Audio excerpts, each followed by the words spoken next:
The first time I heard the scream, I thought it was a fox. You know, those sharp, dying sound cries they make that claw their way into your bones. But this wasn't a fox, it was human. It was Janelle Peterson, and she'd been missing for 12 days. I'm John Baker. I've worked as the night janitor at White Valley High School for the better part of 20 years. The pay's crap and the hours are worse, but you get used to the silence. You learn to ignore the groans of aging pipes, the way wind snakes through the locker vents, the smell of old chalk and ammonia. But lately, there's been something wrong with the silence. It started the week after Janelle disappeared. Kids were supposed to be home grieving, the police were scouring the woods, and yet I was ordered to keep showing up, like it was just another week, just another school with another missing kid, like she hadn't disappeared from the school grounds right outside the auditorium doors. Tuesday night, I was buffing the floor near the gym when I heard the scream. High-pitched, cracking, desperate. I froze, every instinct in my body screaming to run, but I didn't. Maybe because deep down, I already knew she was dead. And hearing that scream meant she wasn't supposed to be here. I followed the sound to the auditorium. The doors were cracked open, lights off, but the faint hum of the stage bulbs buzzed in the distance. I called out, "Janelle," but nothing answered. I stepped inside. The auditorium was freezing, way colder than it should have been, the kind of cold that clings to your skin, sinks into your marrow. That's when I saw it. She was hanging, center stage, suspended by what looked like a mess of black cords, or maybe ropes, but they writhed like worms in a nest. Her body swayed slowly, head tilted down. Her long hair hung like a curtain over her face. My knees nearly gave out. Then she vanished, just gone. The cords too. The lights snapped out, and for a second the darkness felt alive. I ran, left my cart, my keys, everything. The next morning I came back early to grab my things before the school day started. The auditorium was pristine, no cords, no blood. But there was a smear of red on the backstage exit, a handprint, Janelle's handprint. I should have left then, quit, packed up, gone somewhere far away. But something had sunk its claws into me that night, and that was only the beginning. 3 days later, another kid disappeared. Sammy Wright. 14, skinny, anxious, always in detention. His mom, Judith, showed up at the school screaming at the principal. I overheard her in the hallway sobbing, "You promised me. You said the trade was done." That was the first time I heard about the trade. Later that night, I saw her again, Judith, sitting alone in the parking lot, engine off, car cold. She looked like she hadn't slept in days. Against my better judgment, I approached her. "What's going on, Ms. Wright?" She didn't look up, just whispered, "It's awake again, and it's hungry." I asked her what that meant, but she grabbed my hand, cold and trembling. "You think this school is cursed? It's not. It's a feeding ground. And we're all too cowardly to shut it down." She then stared at the school building like it was a living thing. "It lives down there, beneath the floorboards, in the tunnels." I didn't sleep that night. I researched everything I could about the school. Turns out White Valley High was built in the 1940s over a series of mining tunnels that had collapsed decades ago. The records were buried, hard to find, but they were there. And the number of missing students. It wasn't 6. Not really. It was closer to 37. Scattered across 70 years. All brushed off as runaways or accidents. They were keeping it secret. But why? A week later, I received an unmarked envelope in my custodial locker.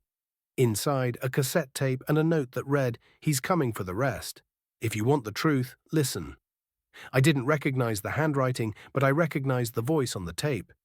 It was Michael Granger, the astronomy teacher. On the tape, he sounded shaken, rambling about a creature with yellow eyes and a sky that cracked open the night his students vanished.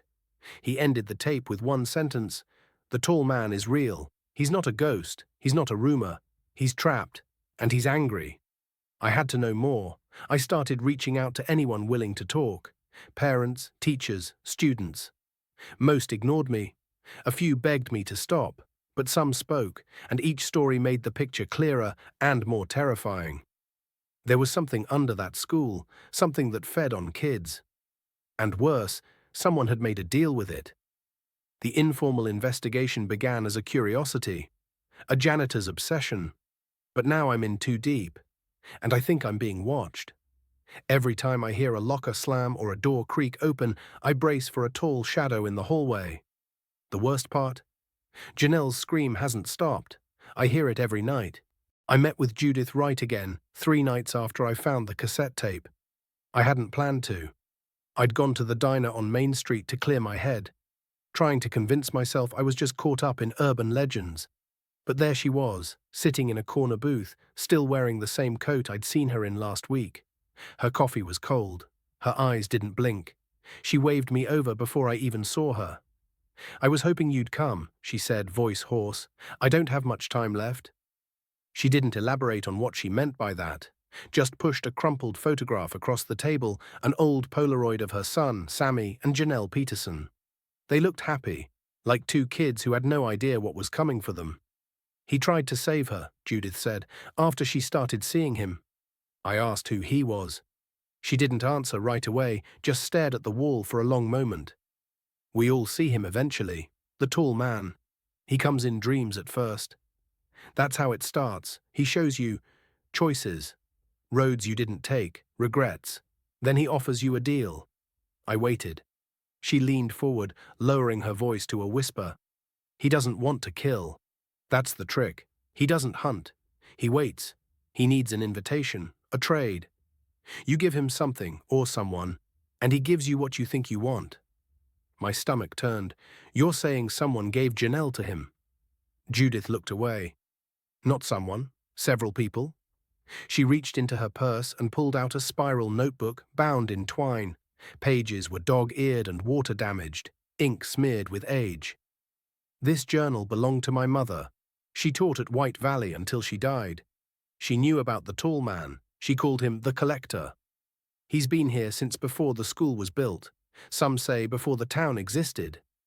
She flipped to a page and showed me a crude charcoal drawing, a tall black silhouette with impossibly long arms, eyes like holes punched through paper, standing over a pit of hands reaching up from the ground. My blood ran cold. "He lives in the tunnels beneath the school," she continued, "the ones they sealed in '72. But the hunger doesn't stay sealed." I didn't want to believe her. I wanted to chalk it up to grief, to mental collapse. But then she did something I wasn't prepared for. She rolled up her sleeve and showed me her arm. Carved into the skin with surgical precision were names, 6 of them. The first 2 were scarred over, years old. The third was still healing. The last 3 were fresh, pink, and raw. I recognized them immediately. Janelle, Sammy, Marissa, Owen, Declan, Katie. All 6 missing students. "I tried to take them back," she said. "Tried to call it off. But once the names are written, he comes."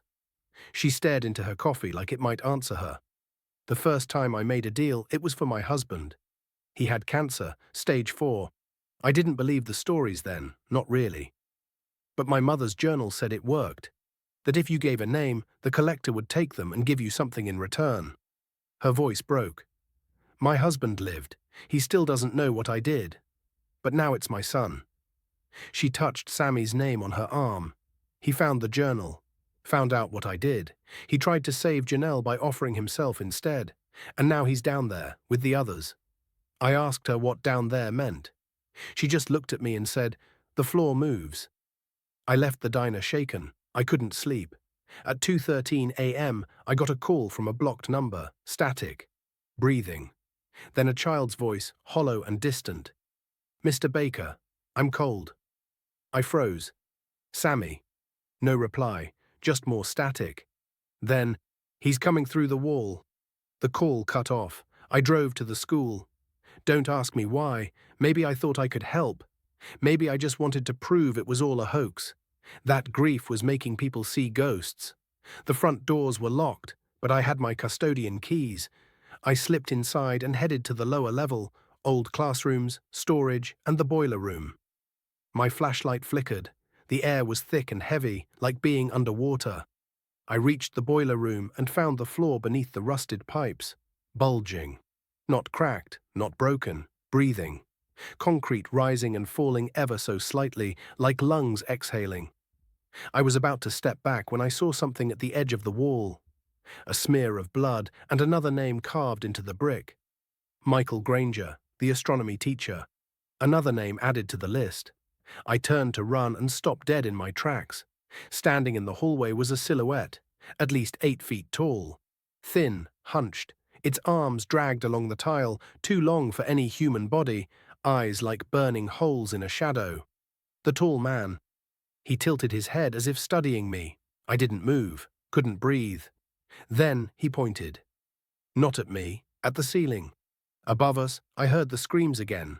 But they weren't just Janelle's this time. They were all of them. Audio transcript found on Michael Granger's voicemail, dated April 12th, 11:48 p.m.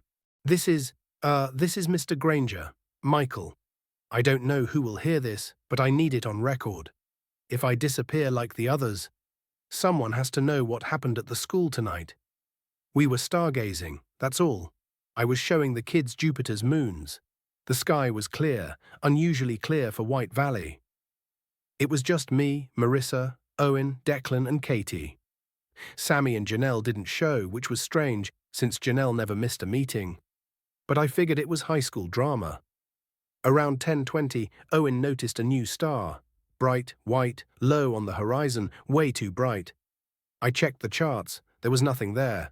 No satellites, no scheduled launches. I zoomed in with the telescope.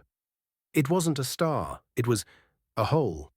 A perfect black void surrounded by white light, like the sky had been torn open. And inside it, something moved. Then came the sound, not thunder, not wind, a low groan that vibrated through our teeth.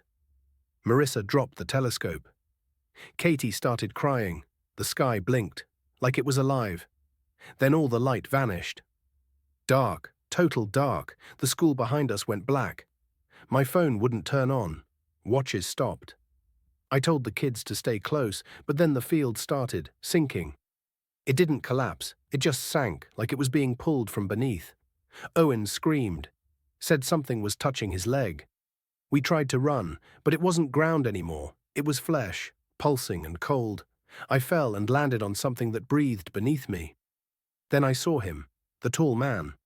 He rose from the middle of the field like smoke given shape. Long arms, yellow eyes like dying stars. He didn't walk, he floated. Declan froze. The thing touched his chest with one of its fingers, and he was just gone. No scream, no body. Just a black smear on the grass. Katie grabbed my hand. We ran toward the school. Marissa fell. I turned back, but she was already being pulled under the field, like it was swallowing her. I made it to the school doors and locked us in. But that thing was still out there, pacing like a wolf. Katie kept asking, "Where's Janelle?" Over and over. That's when she told me. Janelle had been seeing someone, not a boyfriend. She said he came to her in her sleep. Promised her freedom if she gave him names. Said he could unlock all the doors she couldn't see. She told Katie that every time she wrote a name in her notebook, one of her problems disappeared. Her father's abuse stopped. Her nightmares ended. Her mother started smiling again, but the names, Owen, Marissa, Declan, they weren't just names, they were payments. She tried to stop, told Sammy she was done, that she'd made a mistake, but she was in too deep. She thought if she gave herself up, maybe it would be enough. But it wanted more. It always wants more. End of voicemail. Michael Granger was never seen again. His classroom was found in disarray the next morning. Desk overturned, chalkboard smashed. His telescope lens cracked in half. On the whiteboard, someone had scrawled a sentence in blood-red ink. Trade complete. Inquiries unwelcome. His voicemail was emailed to the school board but deleted within hours. No one spoke about it again. I followed the leads, visited the field where they'd stargazed. It was dead. The grass blackened, birds avoided it. My boots sank slightly, and I swear I felt something move beneath me. When I stepped back, I found a charm bracelet half buried in the soil. One of the letters spelled K. Katie's. She hadn't made it out after all.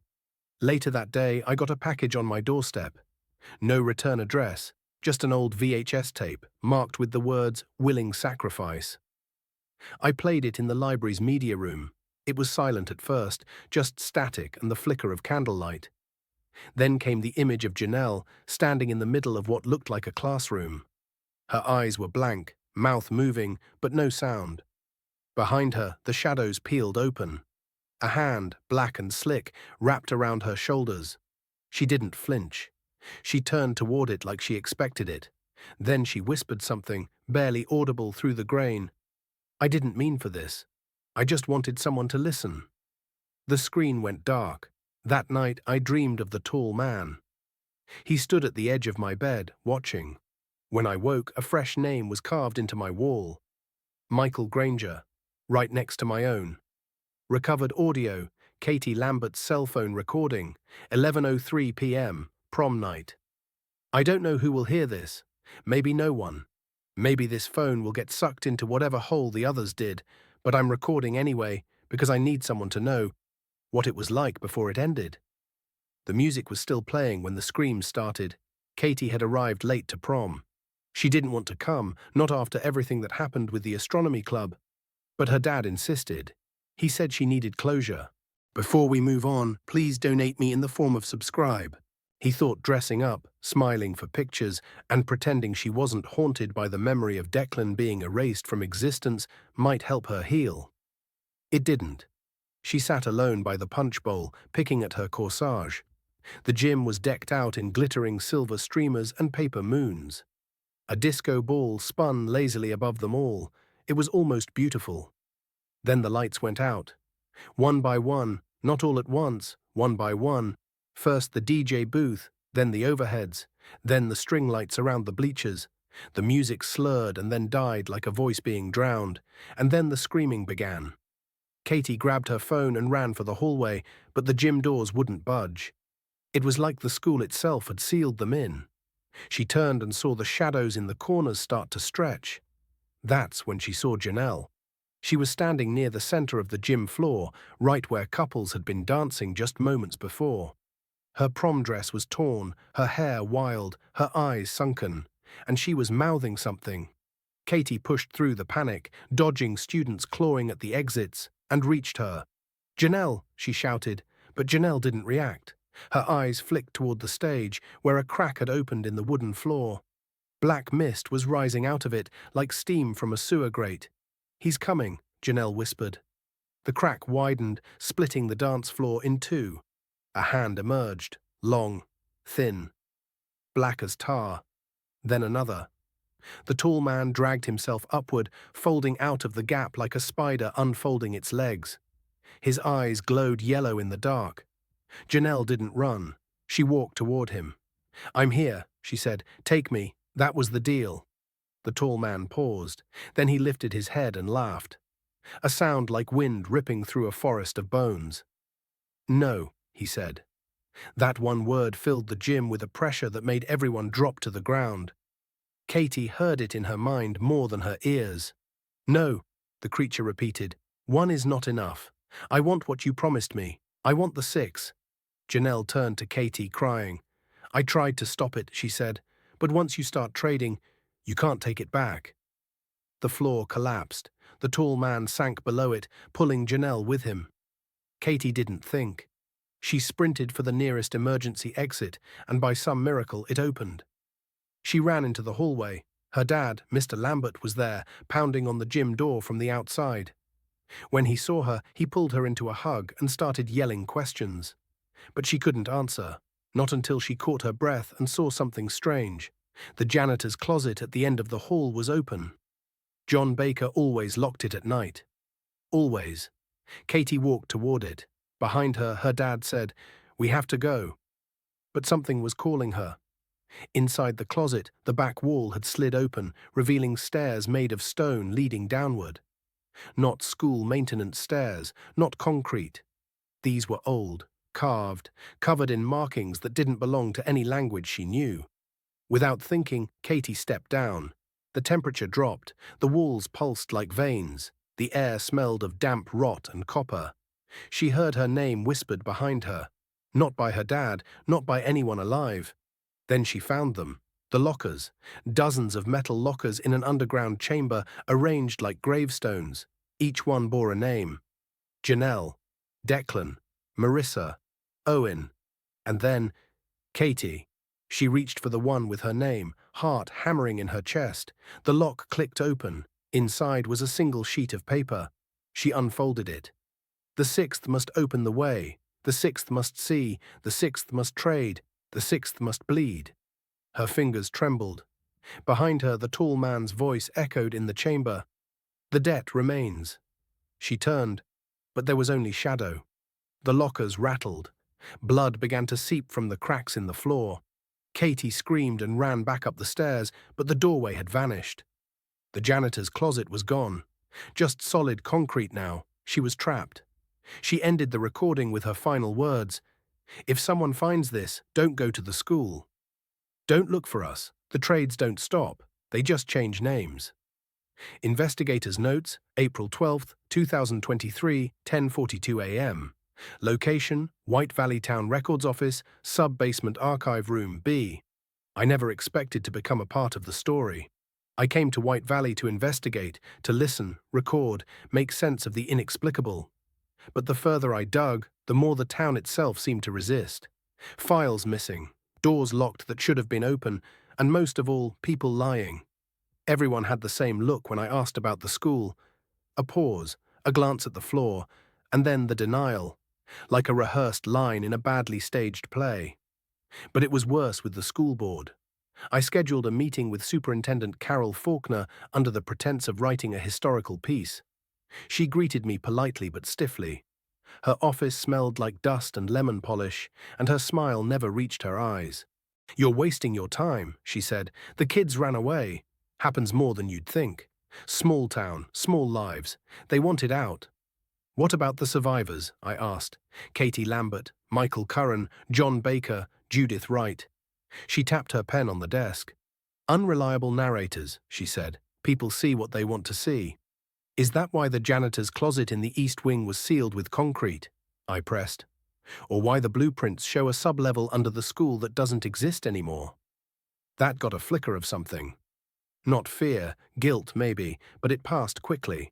"There is no sublevel," she said firmly. "This conversation is over." I left her office and went directly to the town records building. If the school had a buried past, it would be here, somewhere no one ever looked. The sub-basement smelled of mold and time. I found old blueprints dating back to 1951, when the high school was first constructed.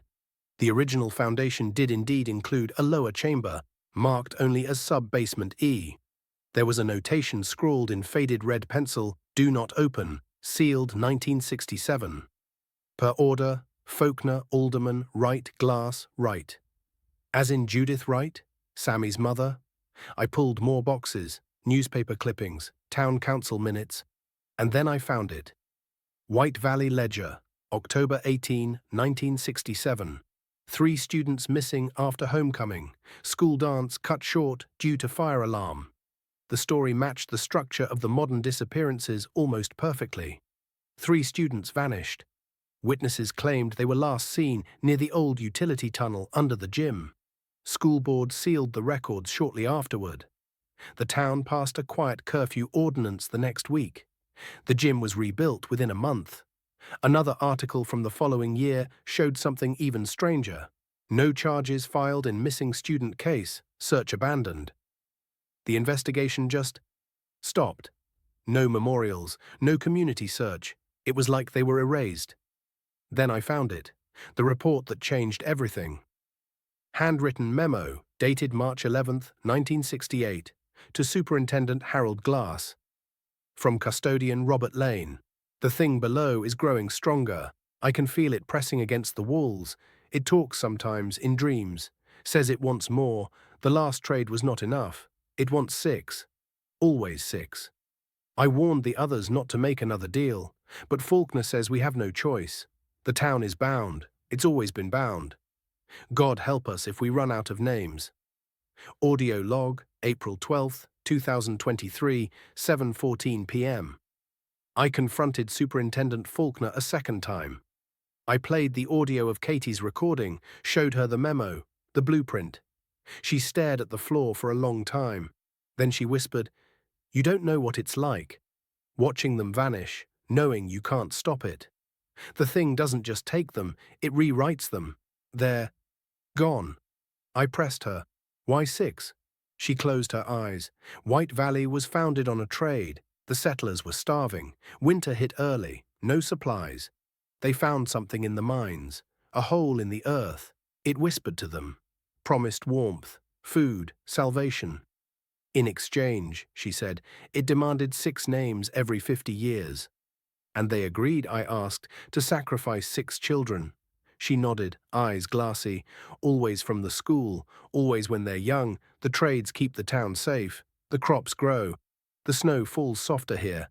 People don't get sick like they do elsewhere. But it's not perfect, she said. Sometimes the entity gets impatient. If the 6 aren't offered in time, it hunts. That's what happened in 1967. It was denied. It came for them. And now it's awake again. Email to self, April 13th, 2023, 2:12 a.m. Subject, they knew. They always knew.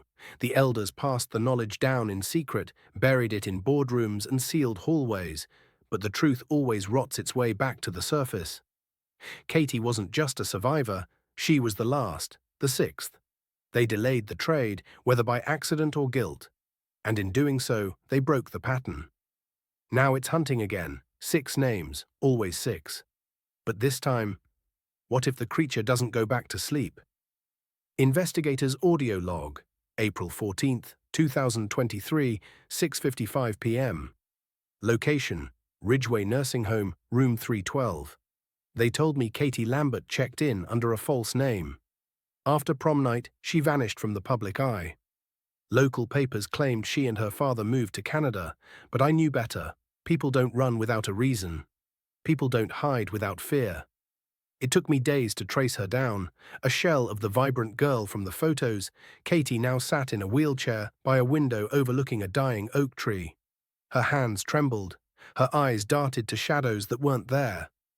She recognized me the moment I said White Valley. No, she said, her voice dry as paper.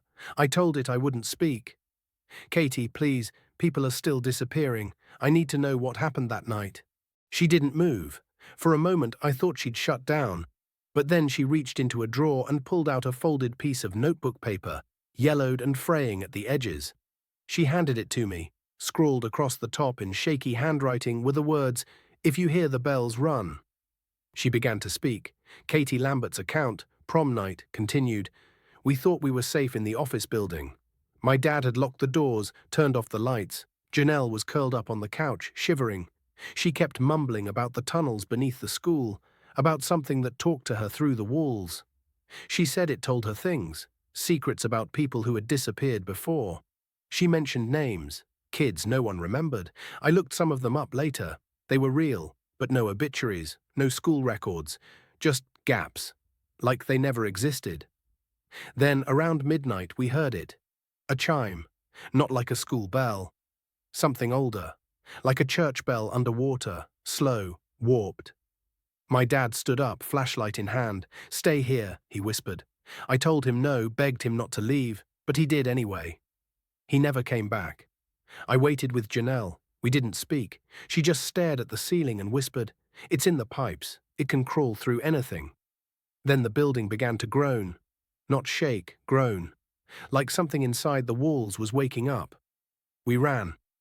We didn't make it 10 feet before the power died. Every light in the building snuffed out.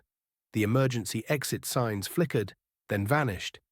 We could hear something dragging itself through the halls. Click, click, click, like claws on tile. I turned and Janelle was gone. Just gone. I heard her scream once, then nothing. I don't remember getting out. I don't remember running. I just remember waking up in the forest near Black Hollow with scratches down my arms and dirt packed under my nails like I'd crawled out of something. Investigators' notes, April 14th, 2023, 9:12 p.m. Katie refused to speak after that.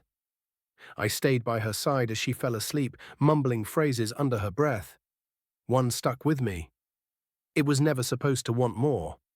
The truth settled in slowly. The creature wasn't just ancient, it was evolving. Its hunger was growing beyond the rules the town had once agreed upon. 6 names were no longer enough. I dug further, pulling police records, redacted files, anything tied to White Valley's history. The deeper I went, the stranger it became. There were reports from the 1930s of phantom children seen in the woods, bleeding from their eyes.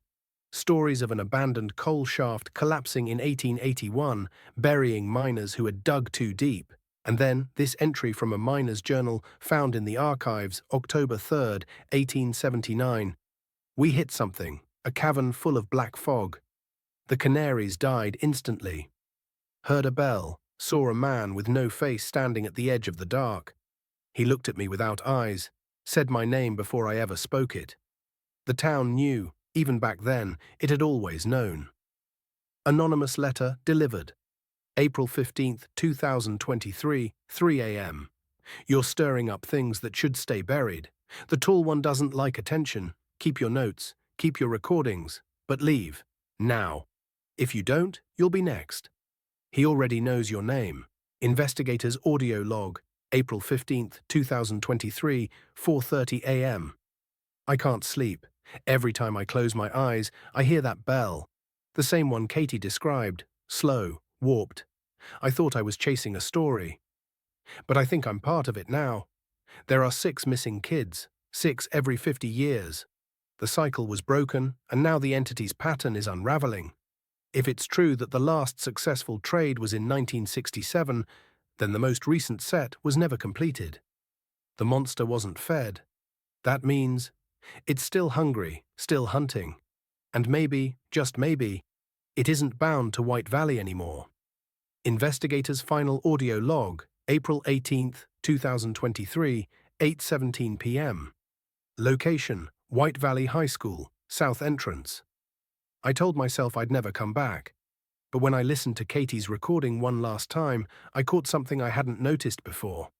A whisper buried under her words, a voice, deep, inhuman. And it said, "Come home." I didn't sleep last night. I drove straight here. The school looks the same. Dead parking lot, rusted flagpole, windows like blind eyes, but something feels different now, heavier, like the air itself doesn't want me here. I'm walking in through the side door, no alarms, no security. It's like the building expected me. I'm not alone in here. 9:02 p.m. Gymnasium. The gym is cold and silent. Prom decorations still hang like drying skins, streamers drooping, glitter crusted on the floor. The basketball hoop has snapped in half, dangling like a broken neck. I checked the bleachers. There's a trap door beneath the last row, hidden under a metal plate bolted down with rusted screws. It's not on any map of the school. But I brought tools. It takes me 15 minutes to pry it open. The air that rushes out is foul, wet, old, and laced with something like burnt copper. A ladder descends into the dark. I climb. 9:24 p.m. Sub-level 1. It's not a basement, it's something older. The walls are stone, carved by hand. Black moss creeps along the ceiling and old wiring dangles like spiderwebs. There are signs, symbols etched in chalk and red paint. Some look freshly drawn. There's a hallway, long and narrow, with doors lining the left side. Each one bears a name: Samantha Green, Evan Turner, Janelle Peterson, Thomas Wright, Rose Nguyen, Sammy Wright, all 6. I open the first door. It leads to a small chamber, a single chair, shackles. The floor is stained. There's a camera in the corner, old, analog, the red light still blinking. I move down the hall, open door after door. Same setup. Some chairs are empty, some have remains. By the time I reach the last door, Sammy's, I can barely breathe. But his room is different. The walls are covered in paper, drawings of a tall black figure, a mouth full of teeth, a bell, a tunnel, a school, and in the center of the floor is a hatch. Another way down.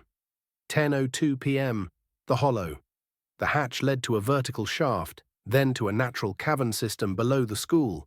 It's massive, with water dripping from above and an impossible depth stretching below. There are bones down here, piles of them, clothes, backpacks, a prom dress half shredded. This is where they're taken. There's movement in the shadows. A groan. No, not a groan. A voice, deep and thick like mud. It speaks in pieces. They gave me names, 6 at a time, every 50 years. The silence was the deal, but the blood tasted like fear. I try to run, but something stops me. A shape forms from the darkness, tall, crooked, its arms stretched too far, and its head scrapes the ceiling. No eyes, just a gaping mouth, and inside, bells. Real brass bells hang inside its throat, ringing with every rasping breath. You broke the silence. You asked too many questions. So now, you must take their place. I scream, I try to run, but it knows my name. Unknown recording, found on site, recovered April 20th, 2023. Recording begins 000. Heavy breathing. Footsteps, then silence. I can't move. I think I'm in one of the rooms. My phone's at 5%. If you find this, don't go below the gym, please. There's something in the dark, something that was fed for a century by the town, and when the town stopped feeding it, it found another way. Shuffling sound, a low bell tolls in the background. I thought I was chasing a story, but I was the next chapter. Static, then the sound of metal scraping concrete. Recording ends, 2:13, final newspaper clipping, White Valley Gazette, April 28th, 2023. Missing, out-of-state podcaster disappears while investigating local urban legend. White Valley AR, a man believed to be investigating the decades-old legend of the 6 missing students from White Valley High School, has disappeared. Authorities found his vehicle outside the school, but no signs of forced entry. The school remains abandoned since a 2011 fire. Locals refuse to comment. He went looking for ghosts, one resident told reporters, and the ghosts found him. Postscript, handwritten note, no date, no author, 6 names, always 6. The town made the deal, but it never said they had to be students. It just had to be someone no one would miss. Someone willing to follow the sound of a bell. Before we move on, please donate me in the form of subscribe.